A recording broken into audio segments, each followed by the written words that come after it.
Hi everybody, Michelle McLean, an astrologer and life navigator, and I'm bringing you an astrology reading for the next full moon, which is happening on the 4th of December or the 5th, depending on where you live in the world. In South Africa, it's early hours in the morning of the 5th, but you'll be feeling this energy over the next few days. The sun already is in Sagittarius, and the moon is actually moving into an opposition with the sun. Now, the sun's not on its own in Sagittarius. The sun is alongside Venus and Mars. So there's a lot of Sagittarian energy, even though the moon is in Gemini. So there's a big polarity here. And there's also a common theme of mutable energy, which is moving energy. So I'll try and unpack that for you and see if I can make it make sense for you. So as we move towards this full moon in Gemini, you might notice that things are seeming busier, that your inner world and outer world feels like there's more going on. You might feel more alert, you might feel more restless. It could be a blustery full moon. Lots going on, lots of things that you have to sort out, lots of things you have to process, lots of things you have to clarify before the end of the year. Remembering that this is just the end of a calendar year, it's not the end of our astrological year. It just happens to be the end of our calendar year, which we're heading towards. But December always brings things up in terms of what needs to be finished. It kind of almost feels like it's an urgency that happens. So you might be sensing a sense of transition, shifting perspectives of living in the space between worlds. We've often referred to that in the last few months as we've got these planets all moving out of signs and into new signs as we're moving now towards the end of one year and beginning of a new year. There's a lot of hype about the astrology in 2026 with new beginnings. So there's kind of this sense of urgency, this sense of wanting to finish what you haven't finished. So there's that sort of moving energy. It's not a static energy at all. So we're going to have to bring ourselves into presence quite a lot because it's quite active and quite blustery. And with all the fire, could be even volatile. So just be aware of that as well over the next few days. You might find that you tend to want to analyze your emotions, and the emotions might be coming fast and furious. Just know that that's a tendency with Moon in Gemini, but it's actually not really the way to handle this full moon. The ruler of the full moon is Mercury, and Mercury is in the sign of Scorpio. Mercury in Scorpio asks us to go deeper, to feel what we feel and not bring it up here and analyze why we're feeling it, just to feel it, just to allow yourself to feel this and then that. And then it'll actually move fluidly out and through. So it's almost more about being in the process than actually trying to get to the top of the mountain. Sagittarius always wants to find meaning, and that also tends to take us out of the feeling. It tends to take us into what's next, let me get to the next goal, let me finish this so that I can get to the next thing and the next thing.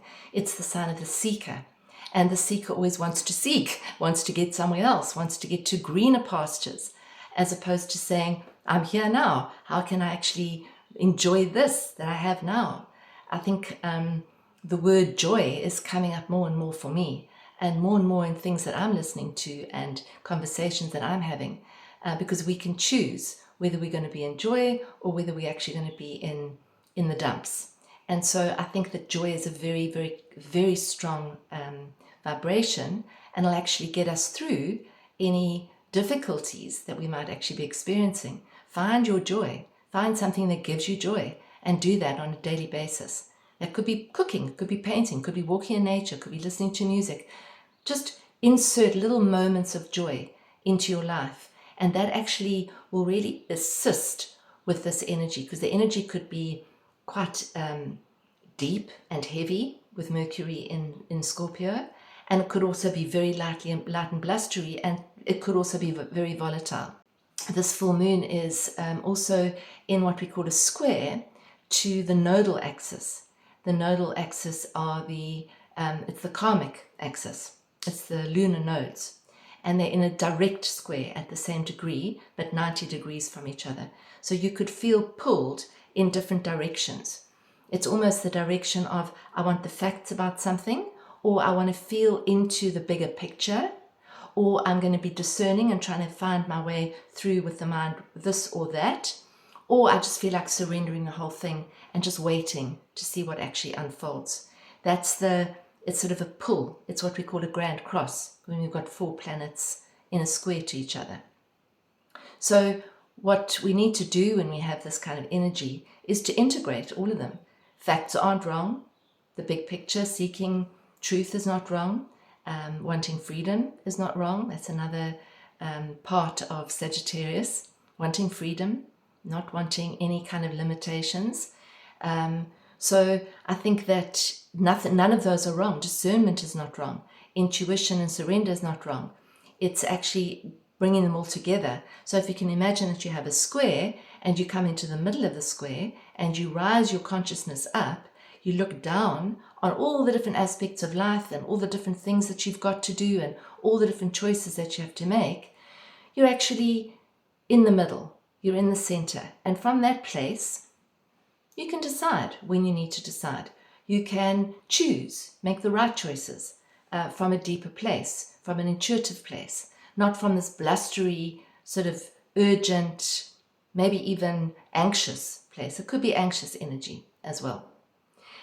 This full moon is also a time where we get to look at our old patterns, our patterns of conversation. How are we speaking to ourselves? How are we speaking to other people? Are we speaking with kindness? Are we speaking with patience? Are we getting patience and kindness back to us? Or are there edges?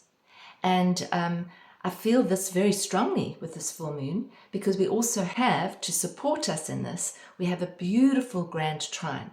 And this grand trine is in water.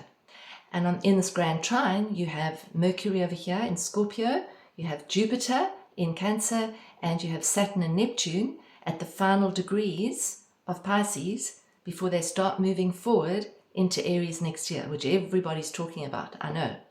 But this is what we call a grand trine, which is a beautiful, supportive, stabilizing energy that is here to actually support us here and to say, feel it, don't think it. More feeling, less thinking.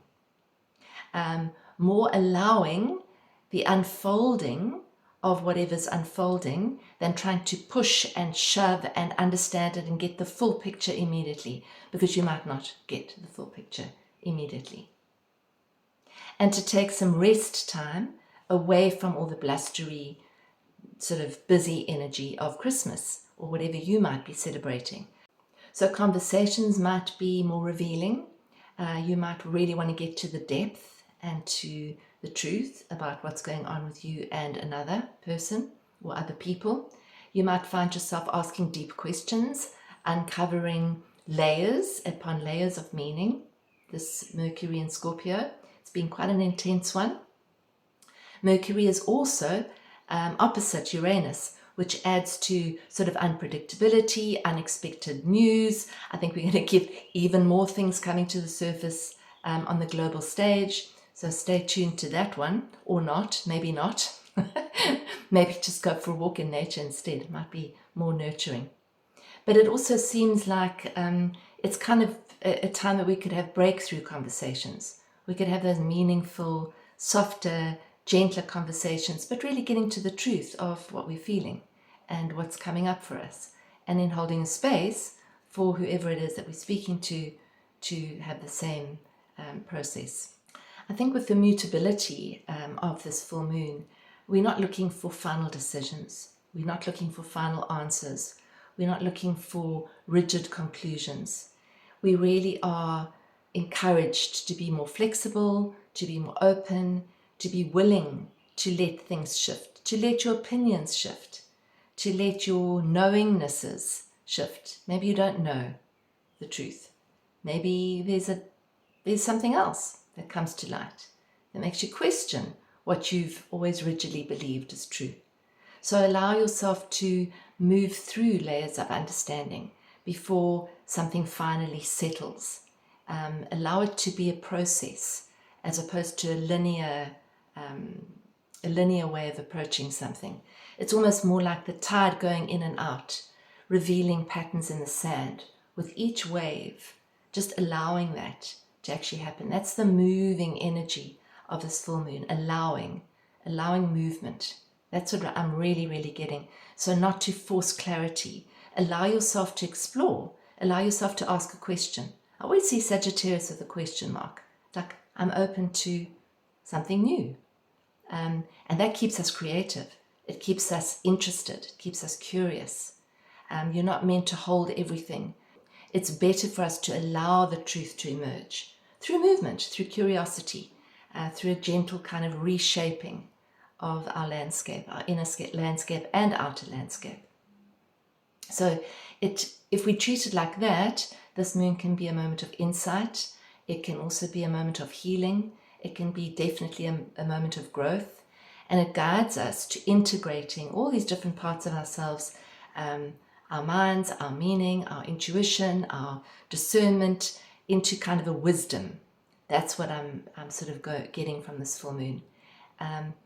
And allowing us to trust ourselves more by listening to ourselves more, by allowing what's arising to move through us in a process more. And then it feels that this could be a very graceful turning point and beautiful culmination to our year. Now, I drew a card. It was very interesting because I got dressed this morning and I put on this necklace, which I haven't used for a long time, and these earrings. And they happen to be lapis lazuli. And guess what card popped out of the horseback? I was quite astounded. It's lapis lazuli. And it's building trust in relationships. So interesting, because relationships are always a full moon thing. You've always got the sun and the moon opposite each other. The sun is the masculine, the moon is the feminine. So it's always a relationship. Relationships are always highlighted at a full moon. So this one, let's see what it has to say. I'm not going to go into the whole thing about what he looks like. Horses are social animals. Gemini is a very social sign and deeply connected, very connected sign. Their ability to bond through energy and awareness creates cohesiveness in their herds, allowing higher chances of thriving in wild environments. In domestic situations, horses trust others who are honest and direct, offering clarity and pure intentions. Horses are excellent mirrors of the energy of others and often respond first to the energy presented and second to the request made. The mirror a horse offers is a gift for the receiver.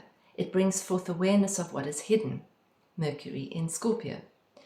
Humans are also social beings. They will respond more readily when another is direct and truthful. Humans too can mirror the repressed energies or emotions that another may not be aware of, but has brought to the exchange. More trust can grow in all relationships when individuals focus on bringing forth the truth of who they are in each moment. This truth starts with the awareness of the emotion and energy one offers another. Truth is one of the most vital guiding principles for humanity and horses. Without truth, there is no safety. Hidden agendas, ego-driven behaviors, suppressed emotions, covert communications can destroy communities. True. In the wild, a horse that operates this way will get booted out of the herd.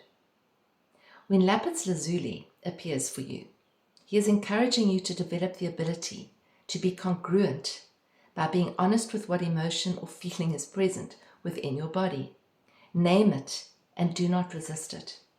Do not fear it or suppress it, especially if it happens to be uncomfortable. As you name your feelings, you may notice that the power of the discomfort diminishes. Practice being congruent with yourself. Horses are open to being with you and welcome your companionship. A horse always knows what you're feeling. When you also recognize your true feelings, a horse feels safer. You will find this to be true in your human-to-human relationships as well. To hide your true feelings and have no emotional awareness is to lie to yourself and others. Listen to this message from lapis lazuli, and you will explore the emotional energy you bring to your partnerships. You will name the emotion and where it lies in your body. You will not ask another to take it for you. Instead, you'll begin to tame the untamed nature of your being. Tend to yourself first. You will become more transparent, more direct, and your relationships will very possibly deepen. Have compassion for yourself as you learn to be self-contained and emotionally aware. offering the truth of who you are without apologizing. And then the questions are interesting. When do you hide your true feelings in relationships or even with yourself? When you do so, does it create more intimacy or distance? How would you feel if you were to become more truthful about your feelings, even if just to yourself? Are you willing to take some chances and share more directly your true feelings in any situation without projection? Are you ready to be honest with yourself and others? So that's a beautiful card for us for this full moon, I think. I hope this is helping you to navigate your way through these energies. Be kind to yourself. Take some time to be still in all this movement, to do the things that make your heart expand. Because as your heart expands, your awareness expands. So do those things that bring you joy, even if just for a few minutes a day.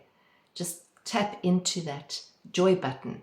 Could be just pets are wonderful at igniting joy in humans. So I hope that's helped, and if you do enjoy this, please would you like it, subscribe to the channel, hit the notification button, share it if you can because it gets the message out, and take good care of yourself this full moon, and we'll see you at the new moon in a few weeks' time.